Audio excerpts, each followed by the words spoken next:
DA নিয়ে আবারও খুব গুরুত্বপূর্ণ আপডেট। বকেয়া ডিএ 10,400 কোটির ধাক্কা সামলাতে পেরে সুপ্রিম কোর্টে রাজ্য। তো ভিডিওটি 1 সেকেন্ডের জন্য স্কিপ করবেন না, পুরোটা দেখবেন। চ্যানেলে নতুন হয়ে থাকলে অবশ্যই চ্যানেলটিকে সাবস্ক্রাইব করবেন এবং আমাদের পাশে থাকবেন। তো ভিডিওটি শুরু করা যাক। সুপ্রিম কোর্টের নির্দেশে 31 মার্চের মধ্যে বকেয়া ডিএর 25% মেটাতে হিমশিম খাচ্ছে নবান্ন। পঞ্চম পে কমিশনের আওতায় এই বিপুল অর্থ মেটাতে রাজ্যের প্রয়োজন প্রায় 10,400 কোটি টাকা। বিপুল এই ঋণের বোঝা এড়াতে রাজ্য সরকার পুনরায় সর্বোচ্চ আদালতের দ্বারস্থ হওয়ার চিন্তা ভাবনা করছে বলে প্রশাসনিক মহলে জোর জল্পনা শুরু হয়েছে।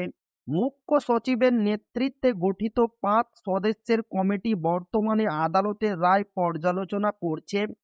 একদিকে লোকসভা ভোটের আগে ডিএ বৃদ্ধির চাপ, অন্যদিকে কোষাগারের টানাটানিতে উন্নয়নমূলক প্রকল্প থমকে যাওয়ায় আশঙ্কা তৈরি হয়েছে। ফলে বকেয়া মেটানোর জন্য নতুন করে ঋণ নেওয়া হবে নাকি রিভিউ পিটিশন দাখিল করা হবে, সেই দিকে তাকিয়ে সব মহল।